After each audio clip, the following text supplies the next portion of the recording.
Hello बच्चों, welcome back to my channel mission IIT JEE. आज again हमारे पास 2025 के जेई एडवांस के प्रॉब्लम में मैट्रिसेस का प्रॉब्लम है, जिसमें क्या बोल रखा है, consider the matrix P equals to, ये हमें बता रखा है जो तीनों रोज हैं उसमें 2 0 0 0 2 0 एंड 0 0 3 करके हमें बता रखा है। ये let the transpose of a matrix X B denoted by XT, ये जनरल डिनोशन है, जैसा कि हम नॉर्मल अपनी 11th-12th की पढ़ाई में भी इस तरीके से हम पढ़ते हैं। Then the number of 3 into 3 invertible matrices Q with integer entries such that, ये बहुत इंपॉर्टेंट इन्होंने वर्ड बोला है, integer entries such that Q inverse is equals to, Q का इन्वर्स निकाल के भाई हम बता रहे हैं कि किसके इक्वल है, Q के ट्रांसपोज के इक्वल है, and PQ equals to QP। तो हमसे पूछा गया है कि 3 into 3 की इन्वर्टिबल मैट्रिसेस Q का टोटल नंबर कितने आ सकते हैं, 32, 8, 16 और 24।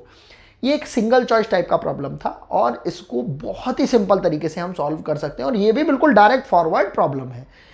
इस बार ये जो जेई एडवांस में मैथमेटिक्स का ये जो पेपर सेट किया है IIT कानपुर ने, ये जो प्रॉब्लम्स हैं तो ये काफ़ी अच्छी प्रॉब्लम्स, लेकिन कैलकुलेटिव थोड़ी ज़्यादा दे रखी है। मतलब आप इनको ईजिली सॉल्व तो कर सकते हैं, लेकिन आपकी जो स्पीड है वो थोड़ी सी ज़्यादा होनी चाहिए। तो अब हम इसको करना स्टार्ट करते हैं। जो सबसे पहला जो हमें रिलेशन बता रखा है PQ इक्वल्स टू QP वाला, हमने उसी रिलेशन को ले लिया है। हमने बोला PQ इक्वल्स टू QP हमें बता रखा है, लेकिन हमें Q के बारे में कुछ नहीं बता रखा है। तो हम क्या करते हैं, Q को कुछ एज्यूम कर लेते हैं। हमने Q को एज्यूम कर लिया एक 3 into 3 की मैट्रिक्स इस तरीके से कि ABC DEF GHI टाइप में। ये हमारे लिए थोड़ा कंफर्टेबल हो जाएगा, जिससे कि हम Q के एलिमेंट्स को निकाल पाएं और जो हमें कैलकुलेशन करने के लिए जो बता रखा है वो हम इजीली सॉल्व करके देख पाएं कि आखिर किस तरीके से हमारा प्रोसेस आगे बढ़ रहा होगा। तो हमने क्या करा, यहाँ पर इसको यूटिलाइज करने की कोशिश करी और P की वैल्यू को रखा। हमारे पास P कितना है, 2 0 0 0 2 0 एंड 0 0 3।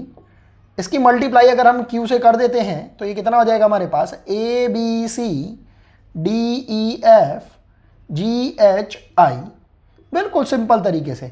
और ये किसके इक्वल आना चाहिए, Q इंटू P के इक्वल। तो कितना हो जाएगा हमारे पास, ABC DEF GHI, और इसकी मल्टीप्लाई हमने किससे कर दी है, P से कर दी है, जो कि कितनी है हमारे पास, 2 0 0 0 2 0 एंड 0 0 3। अब दो मैट्रिसेस, उनकी मल्टीप्लाई हमें सिंपल से आता ही है, first row first column, first row second column, ये कॉरस्पॉन्डिंग एलिमेंट्स को निकालने के लिए। तो हमने क्या करा, ये इनकी कैलकुलेशन करनी स्टार्ट करी, मल्टीप्लाई करना स्टार्ट कर दिया। तो फर्स्ट रो फर्स्ट कॉलम हम देख रहे हैं हमारे पास कितना आ रहा है, ये 2a आ रहा है, क्योंकि बाकी दोनों के दोनों एलिमेंट्स की कॉरस्पॉन्डिंगली जब हम मल्टीप्लाई करेंगे तो कितना आ जाएगा, 0। फर्स्ट रो सेकंड कॉलम अगर हम देख रहे हैं तो इसके अंदर कितना आ रहा है, 2b आ रहा है, and first row third column, तो इसके अंदर ये कितना आ रहा है, 2c आ रहा है हमारे पास। हम देख रहे हैं बाकी जितने भी जो एलिमेंट है कॉरस्पॉन्डिंगली जब हम मल्टीप्लाई करें तो वो कितने आ रहे हैं, 0 आ रहे हैं। इसको हम थोड़ा सा बढ़ा देते हैं। इसी तरीके से जब हम सेकेंड रो में आते हैं तो सेकेंड रो फर्स्ट कॉलम ये कितना आ जाएगा, 0 2d, और सेकेंड रो ये सेकेंड कॉलम करेंगे तो ये कितना आ जाएगा, 2e, एंड सेकेंड रो जब हम थर्ड कॉलम करेंगे तो ये कितना आ रहा है हमारे पास, 2f, क्योंकि बाकी जितने भी जो एलिमेंट हैं वो कॉरस्पॉन्डिंगली जब मल्टीप्लाई करेंगे 0 से तो वो कितने आ रहे हैं, 0 आ रहे हैं। और थोड़ा सा इसे लेंदी कर लेते हैं। अब हमने क्या करा, थर्ड रो की ये फर्स्ट कॉलम से मल्टीप्लाई करी तो क्या होगा, क्या हो जाएगा, ये कॉरस्पॉन्डिंग एलिमेंट की 3g, और इसी तरीके से थर्ड रो सेकेंड कॉलम हो जाएगा 3h, and third row third column 3i। ये तो वैल्यू आ गई हमारे पास LHS साइड की, मतलब PQ की। अगर हम QP की वैल्यू निकालते हैं, इसके लिए भी हमने बड़ा सा ये मैट्रिक्स बना लिया। तो इसी तरीके से फर्स्ट रो फर्स्ट कॉलम ये कितना आ रहा है हमारे पास, 2a, first row second column ये कितना आ रहा है हमारे पास, 2b, and first row third column तो ये कितना आ रहा है हमारे पास, 3c। इस तरीके से जब हम सेकेंड रो पे आते हैं तो सेकेंड रो फर्स्ट कॉलम ये कितना हो जाएगा, 2d,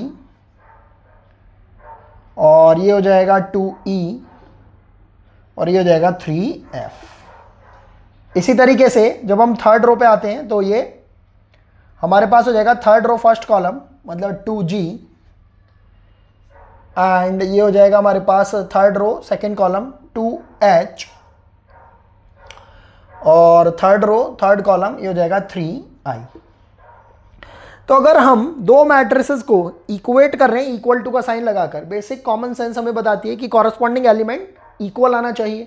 और क्योंकि ये हम क्यू के लिए ही कैलकुलेशन कर रहे हैं, क्यू के बारे में सोचते हुए ही हम कैलकुलेशन कर रहे हैं, क्योंकि जो इसके एलिमेंट है वो क्या है, ABCDEFGHI, ये सारे के सारे किसको बिलोंग कर रहे होंगे, इंटीजर को, क्योंकि उन्होंने बोल रखा है कि हमें इस तरीके की क्यू मैट्रिक्स को बनाना है, 3x3 की इन्वर्टिबल मैट्रिसेस को ढूंढना है, टोटल नंबर ऑफ मैट्रिसेस के क्यू के, जो कि किस टाइप की एंट्रीज को रखते हो, इंटीजर टाइप की एंट्रीज को। तो सारी की सारी जो एंट्रीज हमने किस तरीके की एज्यूम कर रखी है, इंटीजर टाइप की।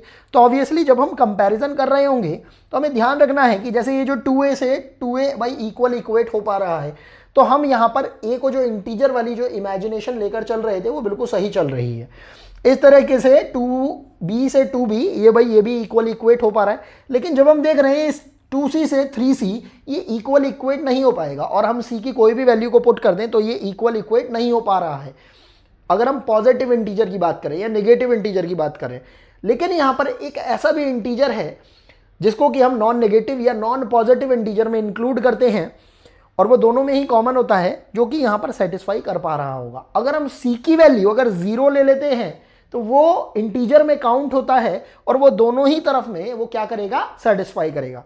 तो एक तो C हमारा कैसा आ सकता है, 0 आ सकता है। उसके अलावा देखिए 2D के इक्वल आ रहा है, तो यहाँ पर D हमारा इंटीजर वाली जो इमेजिनेशन है उसको बिल्कुल सही तरीके से प्रूव कर रहा है। ये 2E भी ये बिल्कुल सही तरीके से क्लियरली प्रूव कर रहा है। लेकिन जब हम 2F और 3F को देखते हैं तो यहाँ पर अगेन हमें बोलना पड़ेगा कि F को हमें क्या लेना पड़ेगा, एक ऐसा इंटीजर जो कि दोनों के दोनों हमारे इस इक्वल टू साइन के लिए जो हमने मैट्रिसेस के मल्टीप्लिकेशन ये जो कर रखा है PQ एंड QP का, ये क्या करे, इक्वल इक्वेट करे। तो वो केवल और केवल कभी सेटिस्फाई हो पाएगी ये जो दोनों के दोनों हमारे पास मैट्रिसेस हैं, जब F की वैल्यू क्या लें, हम 0 इंटीजर ले लें। इसी तरीके से जब हम देख रहे हैं ये देखो 3G और ये देखो 2G है, और ये 3H एंड 2H है, और ये 3I और ये 3I, ये भी भाई हमारे इंटीजर वाली इमेजिनेशन को सेटिस्फाई कर रहे हैं। तो यहाँ पर एक तो F को हमें 0 लेना पड़ेगा, एक G को 0 लेना पड़ेगा, और एक H को भी भाई हमें 0 लेना पड़ेगा। इतनी बात जैसे ही हमें समझ में आ जाती है तो हमारे पास ये जो Q है ये बन के आ जाएगा। एक तो A हो गया, B हो गया, C को हमें क्या लेना पड़ेगा, यहाँ पर ये 0 लेना पड़ेगा, D E और F को भी भाई हमें क्या लेना पड़ेगा, 0 लेना पड़ेगा, और इसी तरीके से ये G H को भी भाई हमें क्या लेना पड़ेगा, 0 0। According to the given condition हमारे पास जो Q है वो किस टाइप का सा बन के आ रहा है, इस टाइप का बन के आ रहा है। अब इन्होंने हमें एक और कंडीशन दे रखी है जिसको कि हम थोड़ा जल्दी से सोचने की कोशिश करेंगे। Q inverse equals to Q का ट्रांसपोज। बहुत सिंपल सा है, ये समझ में भी आ रहा है भाई हमें।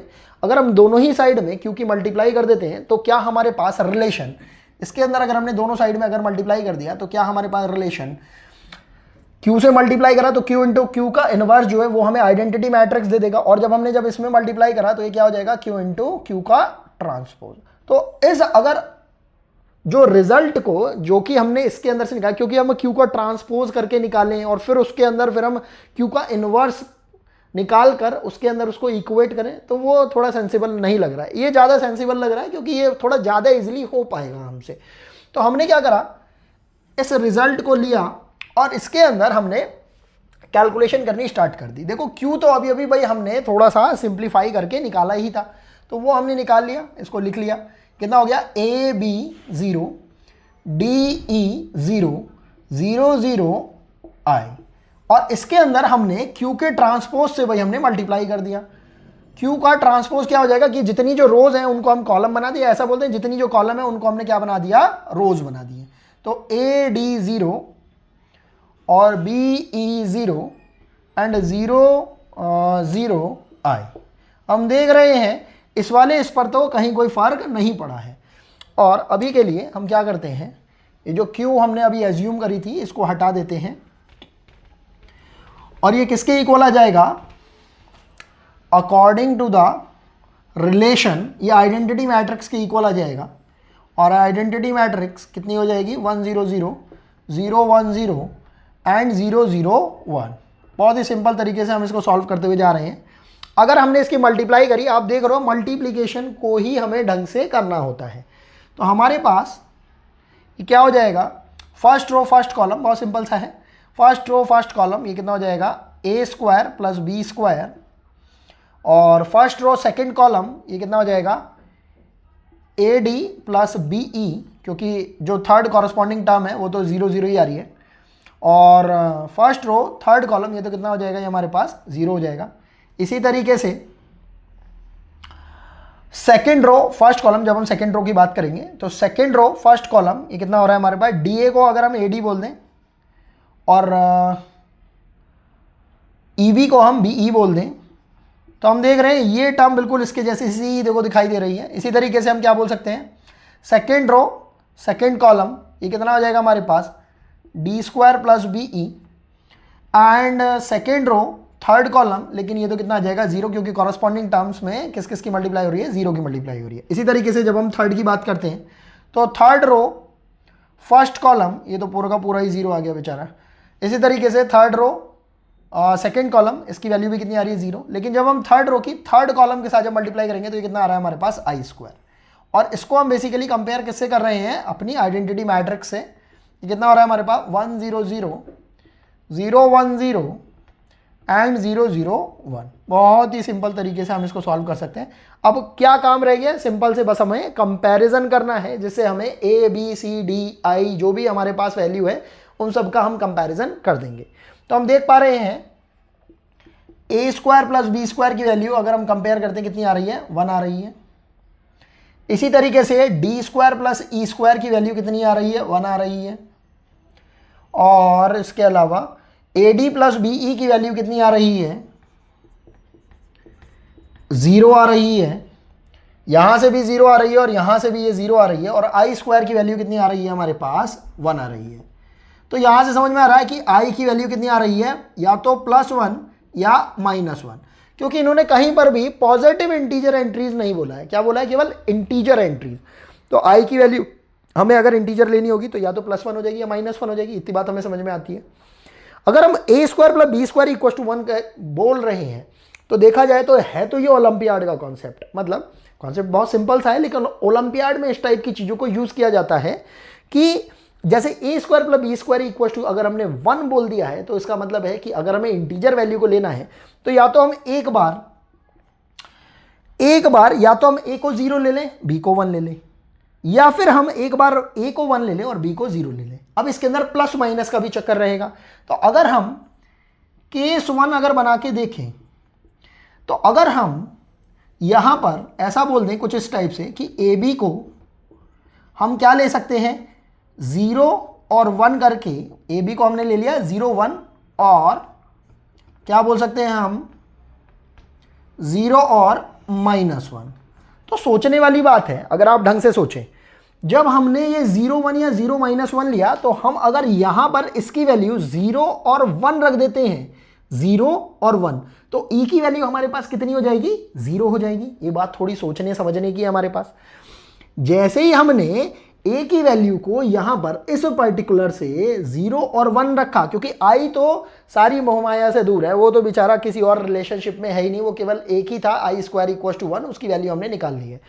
लेकिन ये जो A square plus B square equal to 1 है, A square plus B square equal to 1, ये डी और ई के साथ भी एसोसिएटेड है एक रिलेशन के अंदर, तो हमें उसका ध्यान रखना है, और यही हमें परम्यूटेशन कॉम्बिनेशन टाइप से नंबर ऑफ सॉल्यूशंस को देखना है। तो हम देख रहे हैं कि यहां पर ए और बी की क्या क्या वैल्यू आ रही है हमारे पास, 0 एंड 1। तो अगर हम 0 एंड 1 को अगर यहां पर पुट कर देते हैं ए की एंड बी की वैल्यू को, तो ये तो बेचारा 0 ही हो जाएगा, और ई की वैल्यू कितनी आ जाएगी, 0।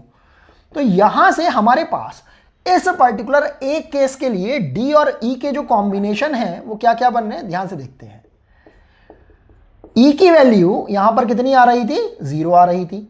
अब उस 0 वैल्यू को जब हमने D square plus E square equal to 1 में रख दिया, तो डी की वैल्यू कितनी आ रही है हमारे पास, ±1 आ रही है। ये बिल्कुल सिंपल सी समझने वाली बात है। अब यही चीज अगर हम 0 एंड -1 के साथ करते हैं यहां पर, तो हम देख रहे हैं 0 एंड -1 रखने पर भी ये 0 हो जाएगा, -1 हो जाएगा, लेकिन ई की -1 times of E equal to कितना आ रहा है, 0 ही आ रहा है। तो ई की वैल्यू हमारे पास कितनी हो जाएगी, 0 ही आएगी। तो यहां से हम समझ पा रहे हैं कि जब ई की वैल्यू जब 0 ही आएगी तो यहां से भी डी की कितनी ही वैल्यू आएंगी, ±1 करके। ये चीज जैसे ही हमें क्लियर हो जाती है तो हमारा कम से कम एक केस तो क्लियर हो जाता है। अब अगर हम बात करते हैं केस नंबर 2 की, हम केस नंबर 2 की बात करते हैं, जिसके अंदर अगर हम ए और बी की जो वैल्यू ले रहे हैं, ध्यान से देखेंगे पहली बार में तो हमने ए की वैल्यू को क्या लिया था 0, तो बी की वैल्यू हमारे पास कितनी आ गई थी ±1 करके। अब अगर हम इस केस में ए की वैल्यू को 1 ले लेते हैं या -1 ले लेते हैं तो बी की वैल्यू हमारे पास कितनी हो जाएगी 0। उसको ध्यान में रखते हुए जब हम यहां पर जब ये वैल्यू जब पुट करेंगे, ए की वैल्यू जब हमने 1 रख दी और ई की वैल्यू को जब हमने 0 पुट कर दी, यहां पर ए की वैल्यू को 1 रख दिया और बी की वैल्यू को जब हमने 0 पुट कर दिया तो यहां से डी की वैल्यू हमारे पास कितनी आ रही है 0 आ रही है। तो ध्यान से देखेंगे कि हमारे पास जैसे ही डी की वैल्यू 0 आ जाएगी तो ई की वैल्यू इस बार क्या आ रही है ±1 आ रही है। तो ध्यान से देखेंगे ये 0 हो जाएगा और प्लस माइनस हमारे पास ई की वैल्यू कितनी आ रही है 1 आ रही है। डी के लिए बात कर रहे हैं, ये वाला ये केस था तब केस 1 के लिए बात कर रहे थे, और जब केस 2 था हमारे पास तब हमारे पास डी और ई की कौन सी वैल्यू आ रही थी, ये वाली। समझने वाली बात है। तो अब यहां पर अगर आप ध्यान से इसके परम्यूटेशन एंड कॉम्बिनेशंस के बारे में अगर सोचें, ए बी की इस एक वैल्यू के लिए हमारे पास डी की कितनी वैल्यू आ रही थी 2 वैल्यू आ रही थी। इसी तरीके से ए बी की इस एक वैल्यू के लिए हमारे पास डी की कितनी वैल्यू आ रही थी 2 वैल्यू आ रही थी। तो हमारे पास ए बी के इन दोनों वैल्यूज के लिए डी के साथ टोटल कितनी वैल्यूज आ रही हैं 4 वैल्यूज आ रही थी। ये बात बिल्कुल माइंड के अंदर रखनी है। तो ए बी की इन दोनों वैल्यूज के लिए हमारे पास डी के साथ जो कॉम्बिनेशन हम बना रहे हैं टोटल कितने बन पा रहे हैं कॉम्बिनेशन 4 कॉम्बिनेशन बन पा रहे हैं। उसी तरीके से जब हम केस 2 की बात करते हैं तो यहां पर ए बी के इस एक केस के साथ हमारे पास टोटल कितने केस बन रहे थे 2 केस बन रहे थे, और 2 केस इसके साथ भी बन रहे थे। तो टोटल कितने केस बन पा रहे हैं, टोटल 4 केस बन पा रहे हैं। तो 4 केस हमारे पास ऊपर से बन पा रहे हैं, 4 केस नीचे से बन पा रहे हैं इस वाले केस नंबर 2 के साथ।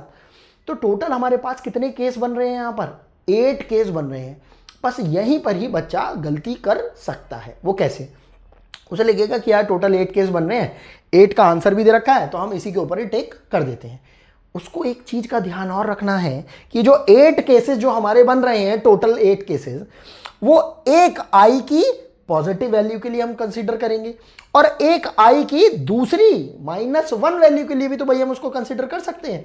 तो जो 8 केसेस थे वो एक +1 के लिए एग्जिस्ट करेंगे और एक -1 के लिए भी एग्जिस्ट करेंगे। तो टोटल केस कितने हो जाएंगे हमारे पास 8 + 8 टोटल 16 केसेस हो जाएंगे। और यहां पर 16 का ऑप्शन भी दे रखा है और यही हमारा रिक्वायर्ड आंसर हो जाएगा। बिल्कुल स्ट्रेट फॉरवर्ड ये प्रॉब्लम पूछी गई है, बिल्कुल एनसीईआरटी के अंदर से उठा के पूछी गई है। बस आपको ध्यान रखना है कि कैलकुलेशन के अंदर हमारी मिस्टेक नहीं होनी चाहिए। आई होप आपको ये प्रॉब्लम समझ में आया होगा। फिर भी अगर आपको कोई भी कैसा भी डाउट रह जाता है तो आप कमेंट सेक्शन के अंदर मेंशन करिए या फिर मेरी टेलीग्राम आईडी के ऊपर भी आप मेरे से कांटेक्ट कर सकते हैं। मिलते हैं आपसे नेक्स्ट वीडियो के अंदर कुछ ऐसी ही प्रॉब्लम्स के साथ 2025 के एडवांस लेवल के प्रॉब्लम्स के साथ। अभी के लिए थैंक्स फॉर वॉचिंग।